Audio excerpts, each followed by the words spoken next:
questions, because most of the questions of atoms also use it. Now starting, one formula was left to be discussed, that was Rydberg's formula. See, Rydberg's formula, this is angular wave number. This is angular wave number. This is also written as 1 by lambda. So basically, lambda is what? Lambda is the wavelength. Lambda is the wavelength. So you have the entire derivation for, you don't have any derivation for this, but you have an entire formula for it. So what is 1 by lambda? It's just that we want to sometimes find out the wavelength. I told you, we'll be discussing all the questions together with dual nature so that you are familiar with the formula. There are different other formulae also for calculation of wavelength so that you can combine. That's why I'm not discussing any question from atoms today. We'll be just completing the theory part, then we'll move on to nuclei. In nuclei, we'll be practicing the numericals. Nuclei is a very, very short lesson, even shorter than atoms. Okay, now here a constant comes, that is the Rydberg's constant. This formula is known as Rydberg's formula. So this constant is Rydberg's constant, whose value is, we usually take this value to be 10 to the power 7 meter inverse. That is sufficient because this is 1.0973. So we just take it 10 to the power 7 roughly. So Rydberg's constant means this, 1 by n1 square minus 1 by n2 square. What is the value of n1? What is the value of n2? n1, n2 both means the final orbit and the initial orbit in which electrons were moving. Initially where the electrons were kept, finally where the electrons were kept. All right. Now see.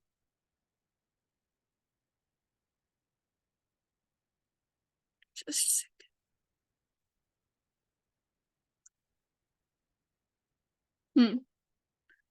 Okay. Now, see, suppose I am saying an electron is jumping from fifth orbit in the Lyman series. So obviously, if it's the fifth orbit, it will definitely come back to the first one. Okay, it will obviously come back to the first one because this has started moving from the Lyman series. And I've mentioned the second one as fifth. So from fifth to one. So fifth to one. Like this, you can substitute both the values. If it is infinite, for longest wavelength, you put it as 0. For shortest wavelength, you put it as infinite. N2 as infinite, and N1 you already know. So whenever these series are given, Lyman, Balmer, Bastian, Brackett, Fund, all these series are given, you at least know the final value. One of these values is fixed. N1 first shell is fixed. 1 for here, 2 for here, 3 for here, 4 for here, 5 for here, like this. Okay, this will be better and you'll get clarity, more clarity when we'll be practicing the numericals. So this was left to be discussed. So when I had told you in the last class that in Lyman series, you have all the available shells present, 2, 3, 4 up till infinity, but this is fixed, that is it will ultimately come back to n1 is equal to 1, this region. So when we say no, n is equal to 1, this is called the ground state of an atom. This is known as the ground state of an atom. And the waves that are emitted, they lie in the ultraviolet region of the electromagnetic spectrum. EM waves we have already done. EM waves, you know the series. Those students with whom I haven't done, we'll be doing it today. Deborah and all. So here in this series, what happens? These waves which are emitted, they lie in the ultraviolet radiation. I'll show you like this. These rays which are coming from any of these orbits. But can you see from different shells, ultimately all are coming to the first one. So this is the Lyman series, which is emitting ultraviolet radiation. So N1 is fixed here, that is 1. Similarly, in Balmer series, N2 is fixed. That is any of the wave that will be coming, any of the electron that will be coming and going back, this will finally come to the second one. N is equal to second one. Okay, this is the Balmer series and this lies in the visible region. Next, you have from any of these comes to the third one. So N is fixed. N1 is 3. And this also, this bracket one, all of these lie in the infrared region. So see, N1 is known as the ground state, N1 is 1 here. Similarly, when we're talking about Balmer series, N1 is fixed, that is 2. Now, what is N2? That you have to see through the question. This is known as first excited state. Then first excited state starts from 2. Excited state means this is known as the ground state. This is known as the ground state. So this becomes the first excited state, this becomes the second excited state, third excited state, fourth. So whichever is that particular excited state, just subtract 1 from it to get the value. So 1, 2, 3, 4, 5, you get the value from. Now you have Paschen series. So N1 is equal to 3. This becomes the second excited state. So 4, 5, 6, and on, this becomes. So this lies in the infrared region. Then you have bracket series. N1 is equal to 4. And this lies in the infrared region. Similarly, Fund series, N1 is equal to 5. This is fourth excited state. This is third excited state. And this lies in the infrared region. No need to draw this part because everything is written here. But write down this formula. Write down this. Then I will discuss the energy part.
Yes, class. See, now when we are talking about the energy level diagram, no need to draw this. This is already given in the notes itself, and this is the same thing that you have already drawn from here.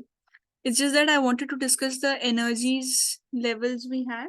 See, E is equal to minus 13.6 by n square. This is the standardized formula. Now, depending upon the level of n, you have to at least, I'd suggest you remember minimum 5 values for this. Minimum 5. Because in the questions, you will be getting E2 minus E3 like this, or you will get E5 minus E1 like this. So instead of calculating these all the time, putting them into the formula, dividing, squaring it first, dividing by 13.6, and then writing, it's better if you remember these values because these will be utilized in the questions in any ways, whichever way you study it, as in through this lesson or through dual nature, both the part will come. So for first, that is n is equal to when 1. When we put the value of n is equal to 1 square, so E is equal to minus 13.6 electron volt. So in the ground state, this becomes the energy in the ground state. Okay, this is the energy of the ground state. When we're talking about the second one, that is n is equal to 2. So 2 square will become 4. So minus 13.6 divided by 4 is minus 3.4 electron volt. So this is when n is equal to 2. That is the first excited state. Then n is equal to 3. You square it, minus 13.6 divided by 9, minus 1.51 electron volt. E4, that is n is equal to 4, you get minus 0.85. For n is equal to 5, that is 25, this is minus 0.54. Finally, this is just given. If anyone can remember this, it will be helpful till 6. But minimum till 5, all of you should remember. Tomorrow I'll ask you these values, E1, E2, E3, E4, E5. Just keep on writing it at least 5 to 6 times. You will automatically remember it. Rote learn it. No, there is no point of performing the calculation all the time in this especially. So minus 13.6, minus 3.4, minus 1.51, minus 0.85, minus 0.54. At least till here. Okay. Uh, Write it quickly. This is the energy of these orbits.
Okay, now talking about the limitations.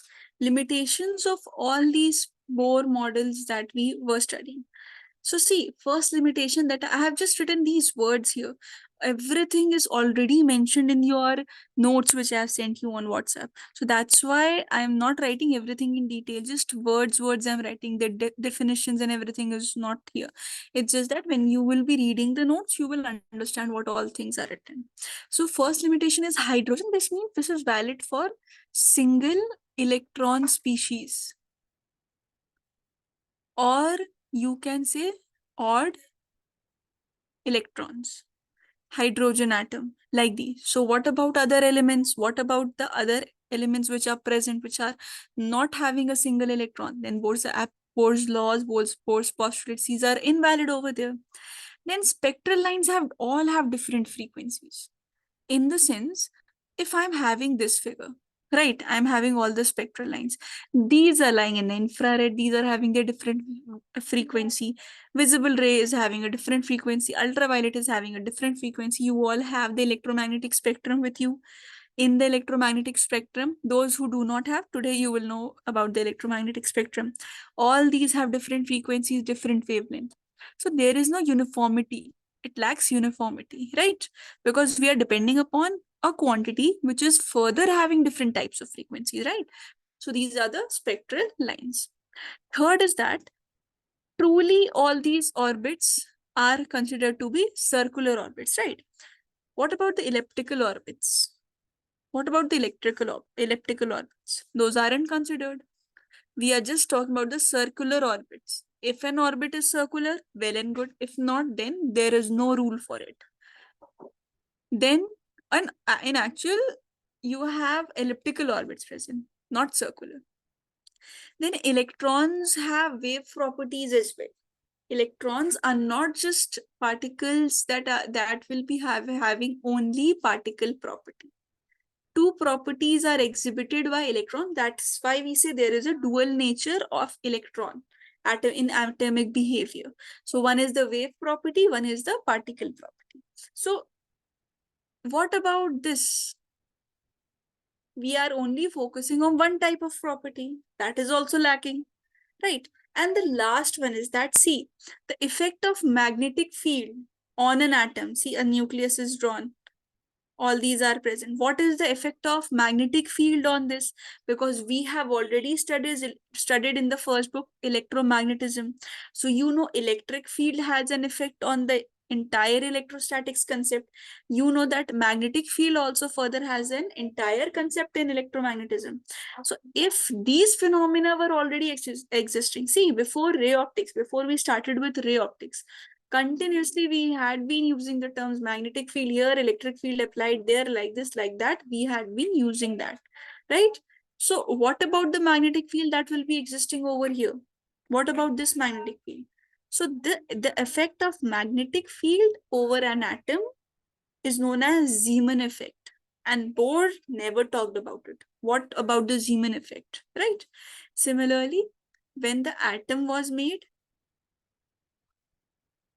electric field would be influenced, then this effect is known as Stark effect. So Bohr didn't talk about the Stark effect as well. So both the effects, Zeeman effect and the Stark effects, weren't included in the Bohr's postulate. So we consider it, these are the limitations of. All right, so you have basic 5 points written over here. Everything is prepared in the notes already, which I've sent you on WhatsApp. So just write down these, so that you have the keywords written in your registers. Then very small topics are there that will just cover this lesson quickly. Write it down. Any doubts if you're having, unmute yourself or ask, or just ask me in the chat column.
Okay, the last two topics from your atoms, excitation energy and ionization energy, these were the two terms that I discussed in the last class also. So you have already studied these terms in your chemistry class in class 11. Now see what is meant by the excitation energy. So excitation energy is basically the amount of energy that is required by the electron to move from the ground state. So what is the ground state? When you have n is equal to 1. So from the ground state to any of the excited states. See, the basic first state that is in vicinity of the nucleus. This is n is equal to 1. This we call it as the ground state. This is termed as the ground state. Now, any of these states which are present apart from these, we'll be starting with from here. So this becomes the first one. First excited state, second excited state, third excited state, and so on. Why this is not considered as the first one? Because this has already been assigned as the ground state. So you have first, second, third, and so on. Now, if any electron moves from the ground state, from here, from this orbit, to any of the orbits which are left, to any of the remaining orbits, then the amount of energy that will be required by the electron to do this, to jump, this we call as the excitation energy. This is the excitation energy. Whereas in case of ionization energy, when the electron, same thing is there, orbits are present like this, ground states, first state, second, 1, 2, 3, 4, 5, and so on. When the electron from any of the state goes to infinity, now the amount of energy that is required, we call that energy as the ionization energy. This we call as the ionization energy. Now, the potential that will be required to accelerate an electron so that it can move to the targeted orbit or it can be excited. That potential here, the potential which is required in this process, we call it as the excitation potential. Okay, this is the value of potential. Potential is as it is what we have studied in chapter number 2. Exact the same value of potential we are having. SI unit will also be the same. Everything will be the same. It's just that now we're talking in terms of atoms. We're talking about electrons when electrons are moving. Similarly, here in this case, whatever will be the potential that will be required to move an electron out of the atom, we call it as ionization potential. This is the difference. That's it. One just last term is left, that is impact parameter. Let me tell you this so that this gets completed in one go and you can then further write it down. See, impact parameter is basically what? Rutherford's experiments were done. Rutherford had seen that when alpha particle was lighted and when it entered the atom, some particles were moving back with 180-degree angle like this. If the atom was coming, alpha particle came, at some it was reflecting back by 180 degree. Some of them was observed to pass also, some was observed to be deflected also. So some of them were observed that they were moving at 180 degree. But one thing that was noticed was this. There was a distance. There was a minimum distance. With at that distance, the atom started moving. So it means in this particular region which is existing, this which I have marked with this green pen, this region shows that the electrons weren't able to come. This is known as the distance of closest approach. This is known as the distance of closest approach. So you have a formula-based question only comes from this. This is not very important. Rutherford's theory is already given in the notes that you can read. But this just formula you should remember. If a question comes, it will be formula based, whether it's your simple board examination or your JEE entrances. formula based question, from distance of closest approach will only come.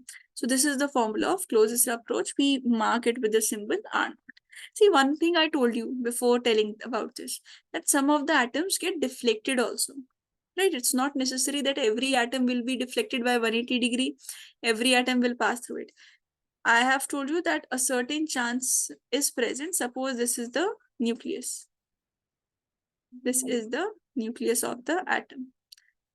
An element is coming and this is getting deflected at this. So can you see there is an angle that has been formed, which is the deviation that has occurred. If you look closely from the center of the nucleus, this perpendicular distance is existing. This perpendicular distance is represented by the symbol B, and this is known as the impact parameter. This is known as the impact parameter. So again, same thing for impact parameter also, you have to remember the formula. So impact parameter will be 1 by 4 pi epsilon naught. You know this constant very well. Very well. This value is 9 into 10 to the power 9. All right. Then you have the atoms, which atomic number, that is Z, E square. This theta is present, that is cot theta by 2 divided by the kinetic energy. Just remember the formula, just in case if it is needed. You should write about these. Start writing from here.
See, atoms is over now. When we start with nuclei, in nuclei, you have to understand some basic properties of it.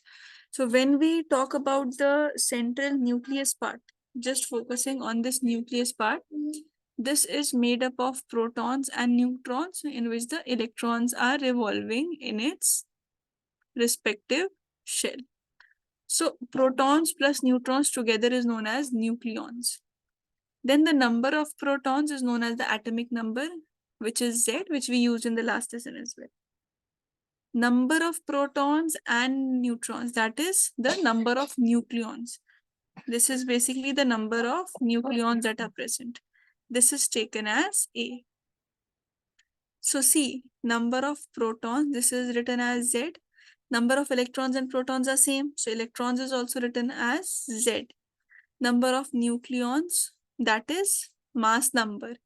Number of nucleons means mass number. This is written as A.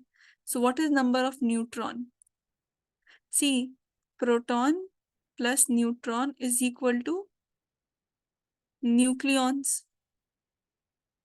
Proton is written as Z. Neutrons, we have to find out. Nucleons is written as A. So what is the number of neutrons written as?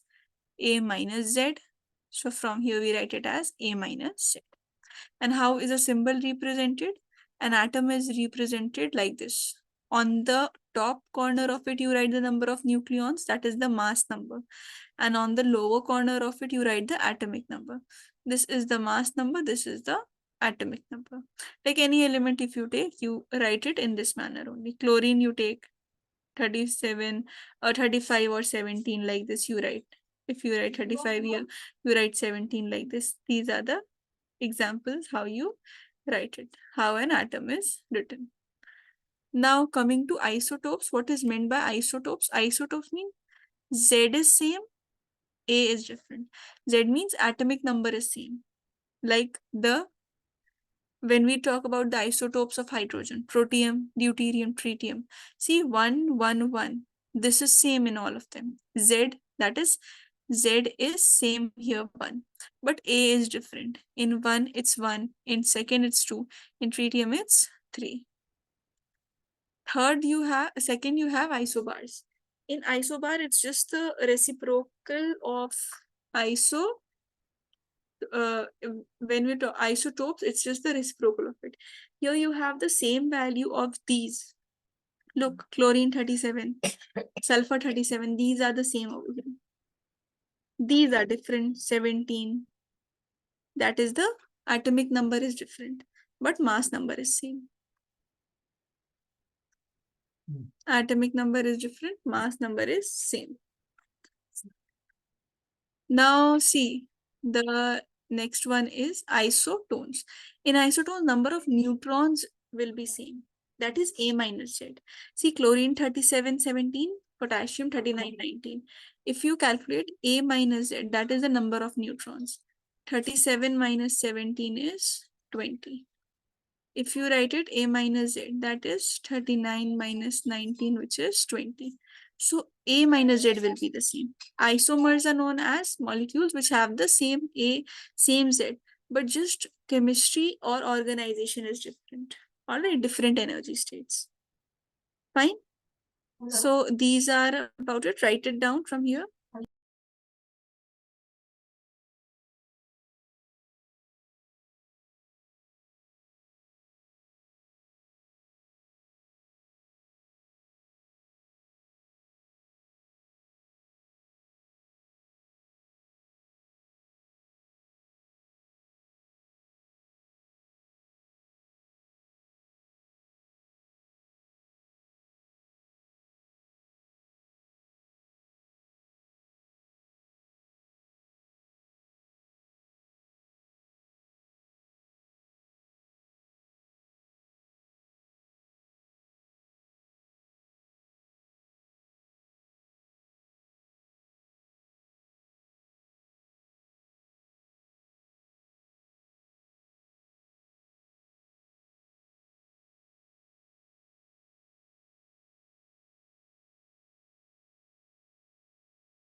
Okay, class, these are some values of atomic masses which you have to remember. Mass of electron, because in terms of AMU, you have to solve, especially when it will come as a question of mass defect. Mass of electron 0.0055, mass of proton 1.0073, mass of neutron 1.0086. Then mass of the entire hydrogen atom will be neutron plus proton. When you add this will be 1.0078. In some questions, this is already given. In some questions, this is not given. So for a safer side, please remember this. Okay, this is important.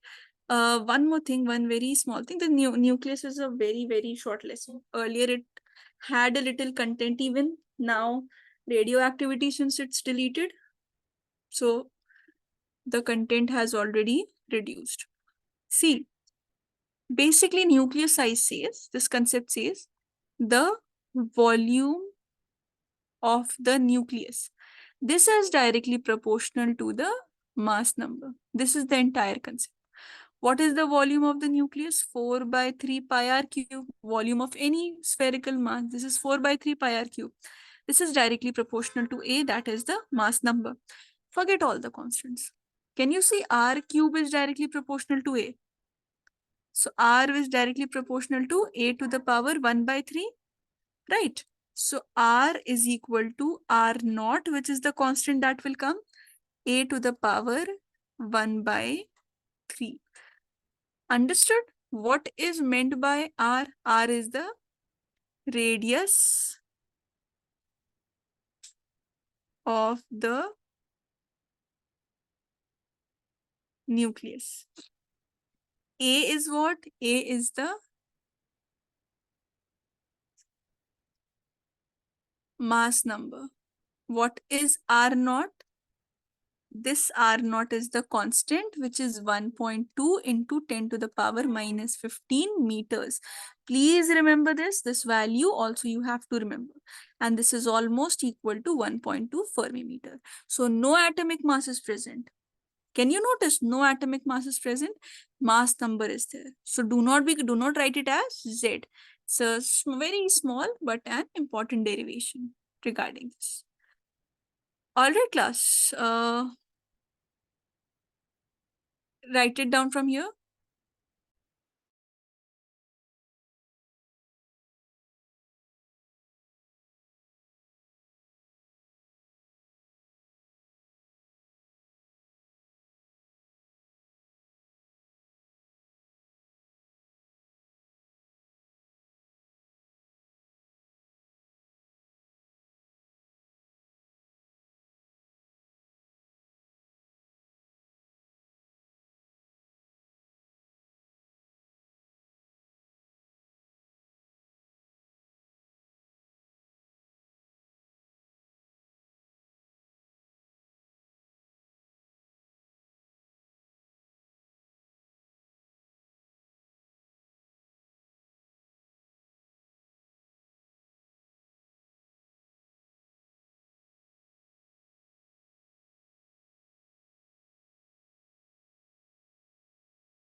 Okay, class, tomorrow some some questions practicing of this will be done, and we'll start with dual nature of matter. Okay, next week